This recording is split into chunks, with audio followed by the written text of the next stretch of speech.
Hi everyone, this is Mr. Burns and we are going to read chapter 11 of Matilda today by Roald Dahl. This chapter is called Bruce Bogtrotter and the Cake. How can she get away with it? Lavender said to Matilda. Surely the children go home and tell their mothers and fathers. I know my father would raise a terrible stink if I told him the headmistress had grabbed me by the hair and slung me over the playground fence. No, he wouldn't, Matilda said, and I'll tell you why. He simply wouldn't believe you. Of course he would. He wouldn't, Matilda said, and the reason is obvious. Your story would sound too ridiculous to be believed, and that is the Trunchbull's great secret. What is? Lavender asked. Matilda said, never do anything by halves if you want to get away with it. Be outrageous. Go the whole hog. Make sure everything you do is so completely crazy it's unbelievable. No parent is going to believe this pigtail story, not in a million years. Mine wouldn't. They'd call me a liar. In that case, Lavender said, Amanda's mother is going to cut her pigtails off. No, she isn't, Matilda said. Amanda will do it herself. You see, if she doesn't... Do you think she's mad? Lavender said. Who? The Trunchbull. No, I don't think she's mad, Matilda said, but she's very dangerous. Being in this school is like being in a cage with a cobra. You have to be very fast on your feet. They got another example of how dangerous the headmistress could be on the very next day.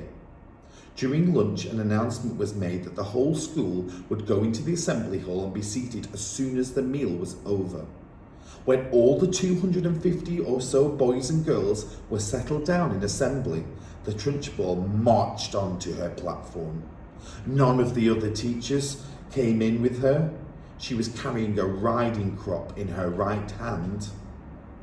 She stood there on the centre stage in her green breeches with legs apart and riding crop in hand, glaring at the sea of upturned faces before her. What's going to happen? Lavender whispered. I don't know, Matilda whispered back. The whole school waited for what was coming next. Bruce Bogtrotter! The Trunchbull barked suddenly. Where is Bruce Bogtrotter? A hand shot up from the scared children. Come up here, the Trunchbull shouted, and look smart about it. An 11-year-old boy who was decidedly large and round stood up and waddled briskly forward. He climbed up onto the platform. Stand over there, the Trunchbull ordered, pointing. The boy stood to one side. He looked nervous. He knew very well he wasn't up there to be presented with a prize. He was watching the headmistress with an exceedingly wary eye, and he kept edging farther and farther away from her with little shuffles of his feet, rather as a rat might edge away from a terrier that is watching it from across the room. His plump, flabby face had turned grey with fearful apprehension. His stockings hung about his ankles. This clot, boomed the headmistress, pointing the riding crop at him like a rapier. This blackhead, this foul carbuncle, this poisonous pustule that you see before you is none other than a disgusting criminal, a denizen of the underworld, a member of the mafia. Who? Me? Bruce Bogtrotter said, looking genuinely puzzled. A thief! The Trunchbull screamed. A crook, a pirate, a brigand, a rustler. Steady on, the boy said. I mean, dash it all, headmistress. Do you deny it, you miserable little gumboil? Do you plead not guilty? I don't know what you're talking about, the boy said, more puzzled than ever. I'll tell you what I'm talking about, you suppurating little blister. Yes, yesterday morning during break, you sneaked like a serpent into the kitchen and stole a piece of my private chocolate cake from my tea tray. That tray had just been prepared for me personally by the cook. It was my morning snack. And as for the cake, it was my own private stock. That was not boy's cake. You don't think for 1 minute I'm going to eat the filth that I give you. Cake was made from real butter and real cream. And he, that robber bandit, that safecracker, that highwayman standing over there with his socks around his ankles, stole it and ate it. I never did, the boy exclaimed, turning from grey to white. Don't lie to me, bog trotter, barked Trunchbull. The cook saw you. What's more, she saw you eating it. The Trunchbull paused to wipe a fleck of froth from her lips. When she spoke again, her voice was suddenly softer, quieter, more friendly, and she leaned towards the boy, smiling.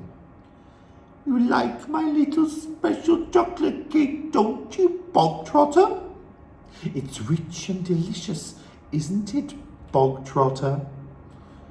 Very good, the boy mumbled.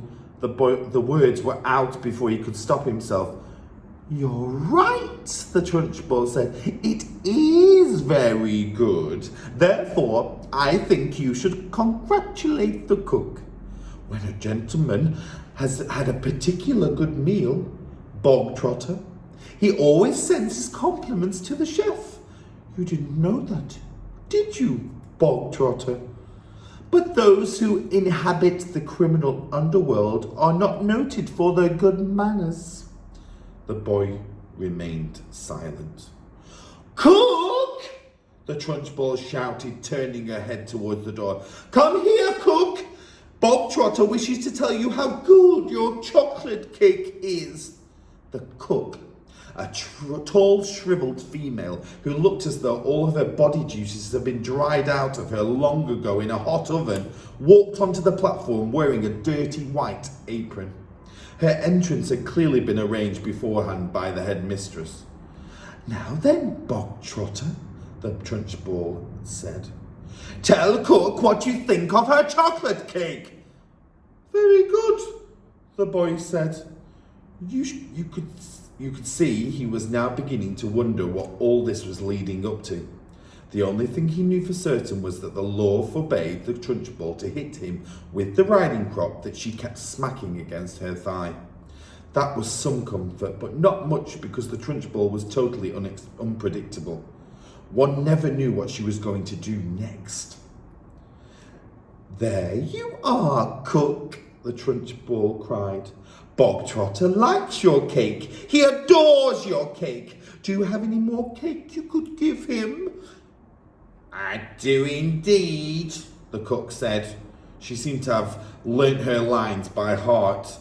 Then go and get it, and bring a knife to cut it with. The cook disappeared. Almost at once she was back again, staggering under the weight of an enormous round chocolate cake on a china platter. The cake was fully 18 inches in diameter, and it was covered with dark brown icing. Put it on the table, the Trunchbull said. There was a small table centre stage with a chair behind it. The cook placed the cake carefully on the table. Sit down, Bog Trotter, the Trunchbull said. Sit there. The boy moved cautiously to the table and sat down. He stared at the giant cake. There you are, Bog Trotter, the Trunchbull said, and once again her voice became soft, persuasive, even gentle. It's all for you, every bit of it. As you enjoyed that slice you had so much yesterday, I ordered cook to bake you an extra large one, all for yourself. Well, thank you, the boy said, totally bemused. Thank cook, not me, Trunchbull said. Thank you, cook, the boy said. The cook stood there like a shrivelled bootlace, tight-lipped, implacable, disapproving. She looked as though her mouth was full of lemon juice. "Come on then," said Trunchbull. "Why don't you cut yourself a nice thick slice and try it?" "What, now?" the boy said, cautious. He knew there was a catch in this somewhere, but he wasn't sure where. "Can't I take it home instead?" he said. "Ah, that would be impolite," the Trunchbull said with a crafty grin. "You must show Cookie how grateful you are for all the trouble she's taken." The boy didn't move. "Go on then, get on with it," the Trunchbull said. "Cut a slice and taste it. We haven't got all day." The boy picked up the knife and was about to cut into the cake when he stopped. He stared at the cake, then he looked up at Trunchbull, then at this tall, stringy cook with her lemon juice mouth. All the children in the hall were watching tensely, waiting for something to happen. They felt certain it must. The Trunchbull was not a person who would give someone a whole chocolate cake to eat just out of kindness. Many were guessing that it had been filled with pepper or castor oil or some other foul-tasting substance that would make the boy violently sick. It might even be arsenic. He would be dead in 10 seconds flat if it was. Or perhaps it was booby-trapped and the whole thing would blow up the moment it was cut, taking Bruce Bogtrotter with it. No one in the school put it past the Trunchbull to do any of these things. I don't want to eat it," Bogtrotter said. "Taste it, you little brat," Trunchbull said. "You're insulting the cook." Very gingerly, the boy began to cut himself a thin slice of the vast cake. Then he levered the slice out. Then he put down the knife and took the sticky thing in his fingers and started to very slowly eat it. "It's good, isn't it?" the Trunchbull said. "Very good," the boy said, chewing and swallowing. He finished the slice. "Have another," the Trunchbull said. "That's enough, thank you," the boy murmured. "I said have another," the Trunchbull said, and now there was an altogether sharper edge to her voice. "Eat another slice. Do as you are told." I don't want another slice," the boy said. Suddenly, the Trunchbull exploded. "Eat!" she said, banging her thigh with the riding crop. "If I tell you to eat, you will eat. You wanted cake, you stole the cake, and now you've got cake. What's more, you're going to eat it. You do not leave this platform, and nobody leaves this hall until you have eaten the entire cake sitting there in front of you. Do I make myself clear? Bogtrotter, do you get my meaning?" The boy looked at Trunchbull. Then he looked down at the enormous cake.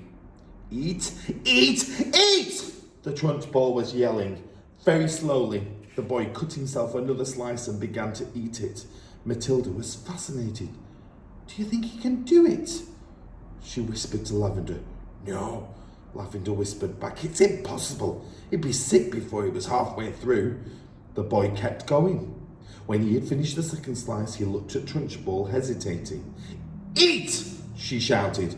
"Greedy little thieves who like to eat cake must have cake. Eat faster, boy. Eat faster. We don't want to be here all day. And don't stop like you're doing now. Next time you stop before it's all finished, you'll go straight to the chokey, and I shall lock the door and throw away the key down the well." The boy cut a third slice and started to eat it. He finished this one quicker than the other two, and when that was done, he immediately picked up the knife and cut the next slice. In some peculiar way, he seemed to be getting into his stride. Matilda, watching closely, saw no signs of distress in the boy yet. If anything, he seemed to be gathering confidence as he went along. "He's doing well," she whispered to Lavender. "He'll be sick soon," Lavender whispered back. "It's going to be horrid." When Bruce Bogtrotter had eaten his way through half of the entire enormous cake, he paused for a couple of seconds and took several deep breaths. The Trunchbull stood with hands on hips, glaring at him. "Get on with it," she shouted. Eat it up! Suddenly the boy let out a gigantic belch which rolled around the assembly hall like thunder. Many of the audience began to giggle. Silence! Shouted the Trunchbull. The boy cut himself another thick slice and started eating it fast. There were no signs of flagging or giving up. He certainly did not look as though he was going to stop and cry out, I can't eat anymore, I'm going to be sick. He was still in the running. And now a subtle change was coming over the 250 watching children in the audience. Earlier on, they had sensed impending disaster. They had prepared themselves for an unpleasant scene in which the wretched boy, stuffed to the gills with chocolate cake, would have to surrender and beg for mercy, and then they would have watched the triumphant Trunchbull forcing more and still more cake into the mouth of the gasping boy. Not a bit of it. Bruce Bogtrotter was 3/4 of the way through and still going strong. One sensed that he was almost beginning to enjoy himself. He had a mountain to climb and he was jolly well going to reach the top or die in the attempt. What is more, he had now become very conscious of his audience and of how they were all silently rooting for him. This was nothing less than a battle between him and the mighty Trunchbull. Suddenly, someone shouted, Come on, Brucey, you can make it! The Trunchbull wheeled round and yelled, Silence! The audience watched intently. They were thoroughly caught up in the contest. They were longing to start cheering, but they didn't dare. I think he's going to make it, Matilda whispered. I think so too, Lavender whispered back. I wouldn't have believed anyone in the world could eat a whole cake of that size. The Trunchbull didn't believe it either, Matilda whispered. Look at her. She's turning redder and redder. She's going to kill him if he wins. The boy was slowing down. There was no doubt about that, but he kept pushing the stuff into his mouth with the dogged perseverance of a long-distance runner who has sighted the finishing line and knows he must keep going. As the very last mouthful disappeared, a tremendous cheer rose up from the audience, and the children were leaping on their chairs and yelling and clapping and shouting, Well done, Brucey! Good for you, Brucey! You've won a gold medal, Brucey! The Trunchbull stood motionless on the platform. Her great horsey face had turned the colour of molten lava, and her eyes were glittering with fury. She glared at Bruce Bogtrotter, who was sitting on his chair like some huge overstuffed grub, replete, comatose, unable to move or speak. A fine sweat was beading his forehead, but there was a grin of triumph on his face. Suddenly, the Trunchbull lunged forward and grabbed the large empty china plate with the cake, where the cake had rested.